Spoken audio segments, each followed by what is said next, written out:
Hey, David McGuffin here. It is Tuesday, April the 5th, 2022, and welcome to Travel Talk Tuesday. As you can see, I'm not in my kitchen doing my normal broadcast from home in Middleburg, Florida. I'm here on the side of the highway in Dallas, Texas, halfway between Dallas and Fort Worth. We've been here all weekend at the Dallas Travel and Adventure Show, showcasing our tours, and we had a great crowd come by and talk to us over the weekend about traveling to Europe. I was able to give a presentation that you may have seen last weeks or so ago that I did about what's open where in Europe and the COVID-19 updates and pandemic requirements and all of that. So I gave that talk, and it was very well attended yesterday afternoon at the Travel and Adventure Show. So we're here, going to go to the airport in about 15-20 minutes and fly to Atlanta and then ultimately to Rome tonight. So by the time you see this, I'll be in Rome, and Charlotte and I are going to spend a couple of days in the small little town of Orvieto. So we'll feature our adventures in Orvieto next week on Travel Talk Tuesday. But for tonight, my presentation is going to be on Vienna, Austria, the little Wachau Valley region of the Donau or Danube River, and also a little blurb about Salzburg, Austria. Last week I featured Switzerland, and that was a major portion of our Germany, Austria, Switzerland tour that we do 2 or 3 times a year. So I wanted to cover the first section of that tour, which is Vienna, Austria for a couple of days. Then we drive down the Danube River through the Wachau Valley. We end up in Salzburg for the second 2 days of that tour, and then go to Bavaria and Switzerland. In a later episode of Travel Talk Tuesday, we'll talk about our adventures in Bavaria and our adventures up in Rothenburg, Germany, and Munich as well. But for tonight, I hope you enjoy Vienna, Austria, and Salzburg, Austria. I'll wrap it up, come back and wrap it up in just a few minutes, but I hope you enjoy watching this portion of Travel Talk Tuesday. Hey, good morning. David McGuffin here from Vienna. Behind me is the State Opera House of Vienna. My tour group's in there looking around and getting a tour of the interior of it, but today is the Vienna Marathon, Sunday morning here. And so I'd like to share with you some of my experiences all day long here walking around on a Sunday in Vienna. I hope you really enjoy this experience. And let's take a look at the marathon for a moment. Only in Vienna could I be standing out here in the race course, I guess. The guys and ladies are going behind me.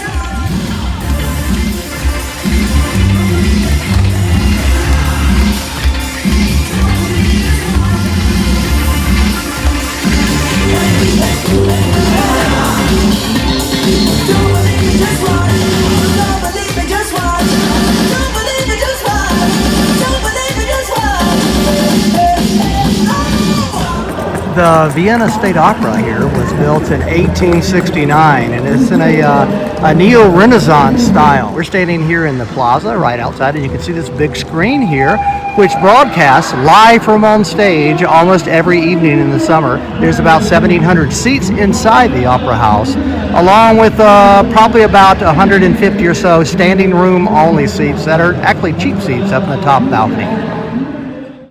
Cafe Soccer. This is the home to the world-famous soccer torte. This cake was invented in 1832 by Franz Soccer when he was faced with providing a quick improv dessert solution for a royal event. The cake is simple, 2 layers separated by a layer of apricot jam and then covered with chocolate icing. Then it's all capped off with a dollop of whipped cream. Ertnerstrasse is a grand pedestrian-friendly street running north from the Opera to Stevens Dome. Nowadays, it's loaded with tacky tourist shops and department stores, but once it was the grandest street in all Vienna, filled with elegant shops, such as J&L Lobmeyer Crystal, founded in 1823 and once the chosen crystal shop of the Habsburgs.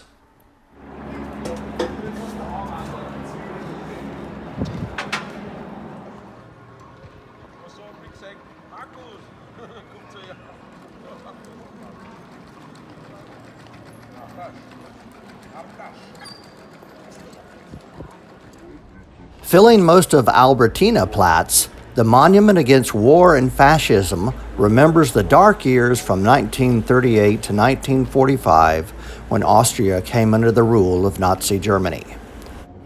The split white stone, chiseled from the quarry at nearby Mauthausen concentration camp, are known as the Gates of Violence. This figure depicts a hunched-over Austrian Jew forced to scrub the street with a toothbrush. About a third of Vienna's 200,000 Jews died in Nazi concentration camps. Nearby is a statue of Orpheus entering the underworld. That's the guy with his head in the stone.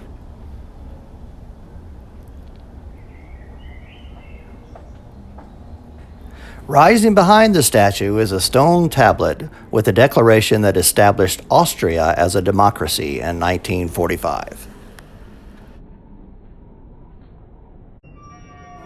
In the crypt of this Capuchin church lies what's left of Austria's royal nobility.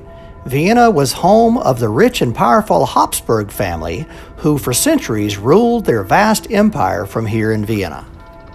Paying a small fee to go inside will bring you face to face with the pewter tombs of Empress Maria Theresa, who ruled from 1740 to 1780. She reformed the government and married off many of her 16 children to Europe's most important rulers. Just up the street from the Kaisergruft, you'll find the Four Rivers Fountain. It symbolizes the four rivers that flow into the Danube, surrounded by a scantily clad Lady Providence. The Hofburg is a sprawling campus of palaces where the Habsburg family lived and ruled their empire. Contained here are the family's public rooms and private apartments, the Spanish riding school, famous for the Lipizzaner stallions, and the Imperial Music Chapel, where the Vienna choir boys sing the Mass each Sunday. Kohl Market is Vienna's chic and expensive street. It's lined with shops such as Gucci, Armani, Tiffany, and more. Vienna's best and most famous chocolate cafe is here too, and it's affordable.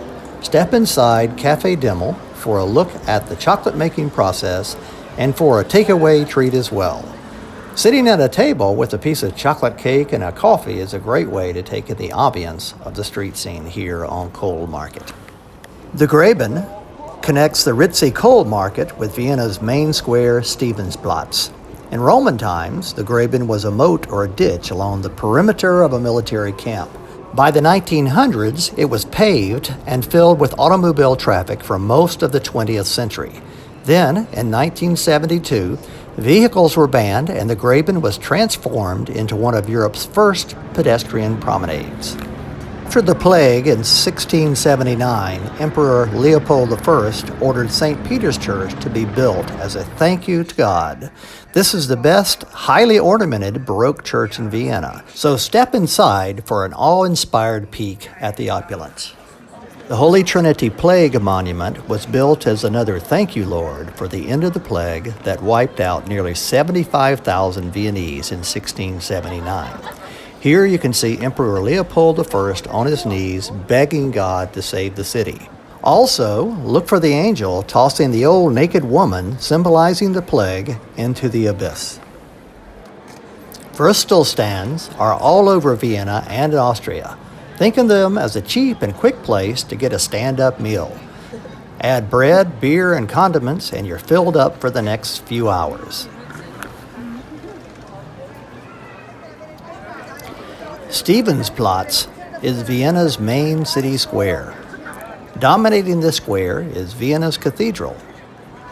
Construction began on Stephen's Dome around 1160 and was finally completed in the form we see today by 1511.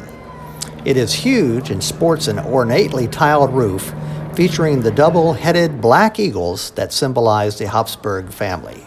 The North Tower soars over 400 feet above the square, and inside, you'll find a tangled web of vaulted arches stretching to the heavens.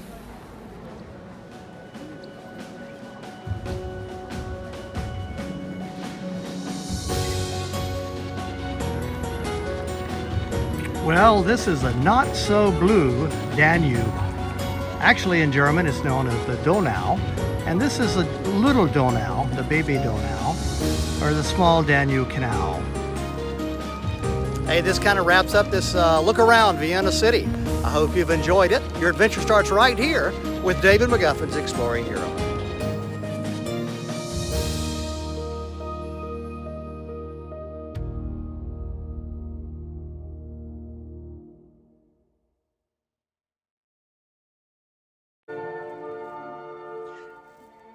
So we're talking about the area just to the east of Salzburg, between Salzburg and Vienna, Austria. The river that goes through there is, we know as the Danube River. In German, it's called Donau. And there's a big curve right here, and this is called the Wachau Valley, between the town of Krem and the town of Melk.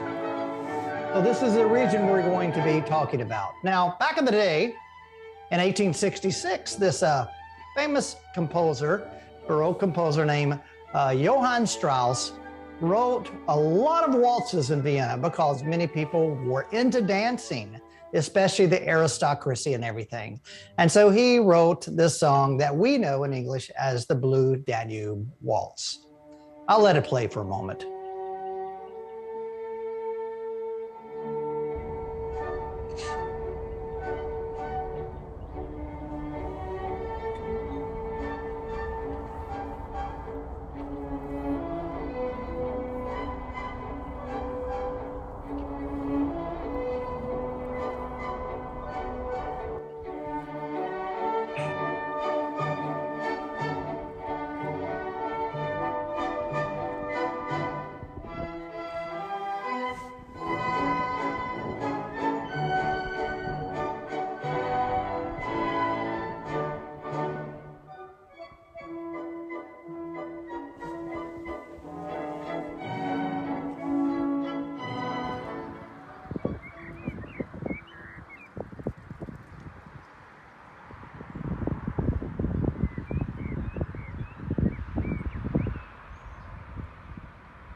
So on the Danube, I'll let David McGuffin tell you about it. On the Donau River. It's stretching about 35 miles between the town of Krems back to the east and down to Melk behind me to the west.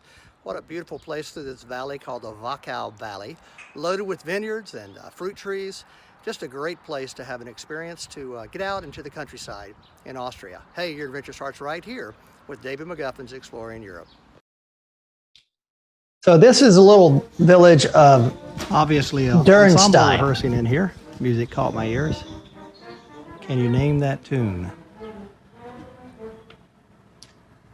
Now, most of the time the village is deserted.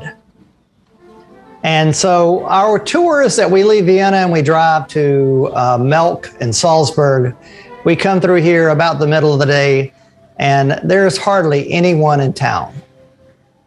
But you can see they're prepared for something because somebody's coming there buying all that wine and jam and jelly and all of that other stuff. And you know what happens? Thrives on the cruise ship trade. Okay, it's I'll tell you. Perfect little cute town, kind of like being in Disney World even. But when the cruise ships come in, like the Viking cruises or other cruises that come in, they spend a couple hours in town, loading them up with 200 to 400 people all at one time, and then everyone evacuates. So that happened earlier this morning here in this town. And now, it's 12 noon, everybody's gone. It's just me and the locals. It is, yes. Oh, that's okay. It's okay. I like having people in it.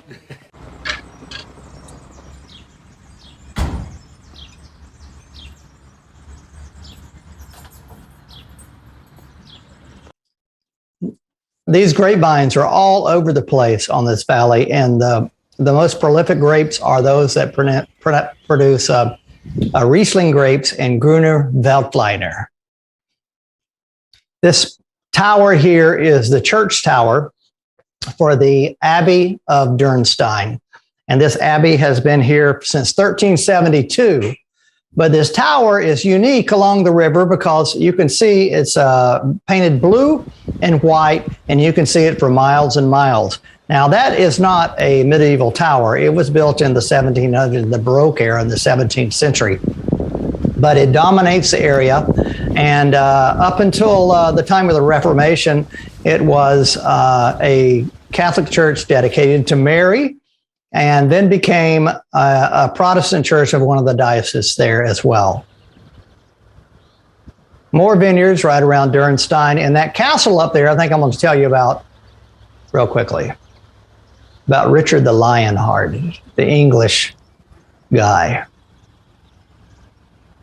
The town of Dürnstein is famous for the castle up there on the hill, a fortress that imprisoned Richard the Lionhearted in the 1100s. I suppose when he was on his way home from a crusade or something. Beautiful vineyards just coming out here. It sounds low, soft. I don't know if you can hear it or not, but I'm basically saying light wine territory. Coming home from the crusades, Richard the Lionhearted passed through here. Well, I hope you've enjoyed this little look around. And was arrested and kept in that castle. On the Wachau Valley on the Donau River, the Danube River. Your adventure starts right here with David McGuffin's Exploring Europe. Cruising down the Donau with 200 of your best American friends on Avalon Cruises. Upscale cruise line, riverboat line. That's a long boat.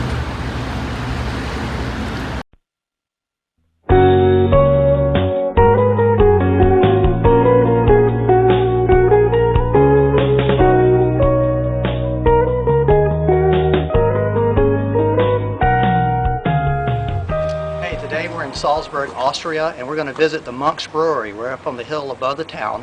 It's called the Augustiner's Braustube. So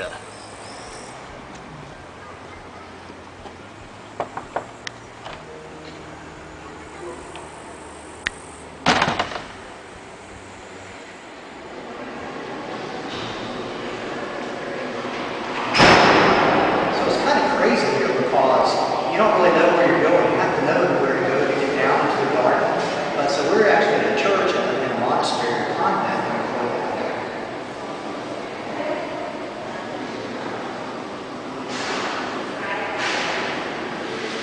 Okay, once you arrive at the bottom of that long stairway, there's a full buffet of foods and stuff you get, from German potato salad and sauerkraut to kielbasa and sausage and bratwurst and ribs and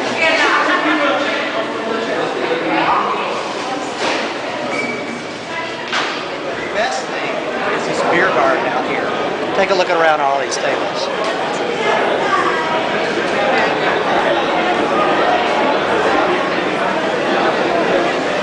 As you come in, pay, get a ticket, grab your mugs, walk over here and wash them out.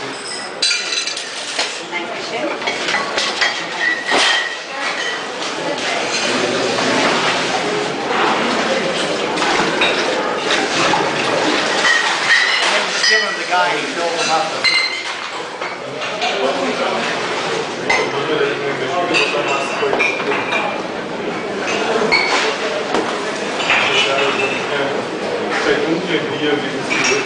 Once you get your beer and grab a seat, it's the best beer in the world.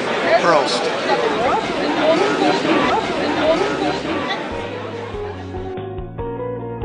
At David McGuffin's Exploring Europe, we provide up-to-date travel information, handy guidebooks, informative DVDs, and affordable tours to Europe.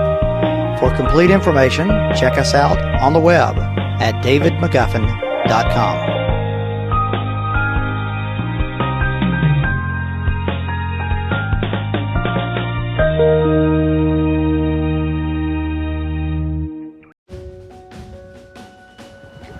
Hi, David McGuffin here, once again from Salzburg, Austria.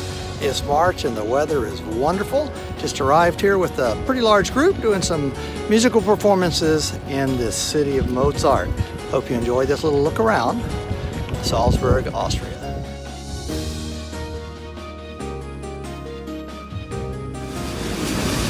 This is a river Salz. It flows through Salzburg, and it's not a salty river.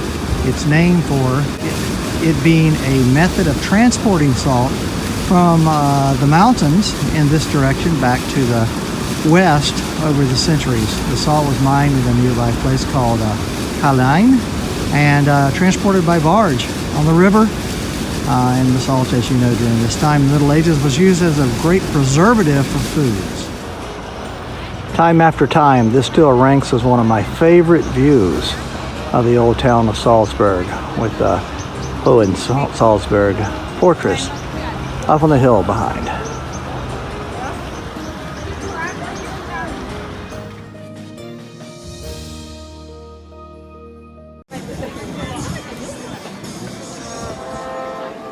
Hi, David McGuffin here from Salzburg, Austria. We're at the Christkindl market here in Salzburg, the Christchild market, the Christmas market, right here in Salzburg. I'm looking, behind me is the famous cathedral, the Dome of Salzburg, built in the 1628, and what you see here in the Baroque style. And all around me is a fantastic Christmas market where you can find all kind of handmade crafts. And tonight, a Monday night, it's not so crowded. So please join me as we look around the Salzburg Christmas market. For me, one of the unique features of any Christmas market is the hot mulled wine and spirits known as Glühwein, punch, and the alcohol-free Kinder Punch. Visiting a Christmas market is a family event. There's something here for all ages. Handmade Christmas decorations, trinkets, candy, scarves, mittens, socks, and leather items are very popular at many Christmas markets. It is important to note that about 90% of the items sold in the Christmas markets here in Salzburg are required to be handmade in Europe. Only the most inexpensive trinkets are imported from China, Japan, and Korea.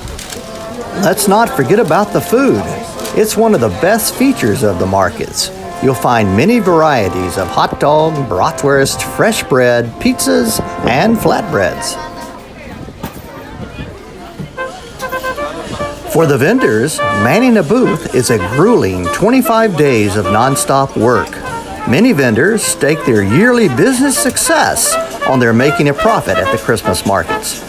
No matter the weather, rain, snow, sleet, and sunshine, the markets are always open for business. Live music is important at Christmas time, and there's no better place to enjoy it than here at the Christmas markets.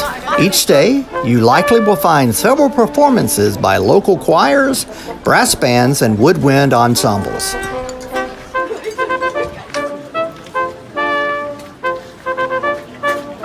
So from the Christkindl market here in Salzburg, your adventure starts here with David McGuffin's Exploring Europe. Merry Christmas and auf Wiedersehen. Okay, I hope you enjoyed watching Travel Talk Tuesday tonight.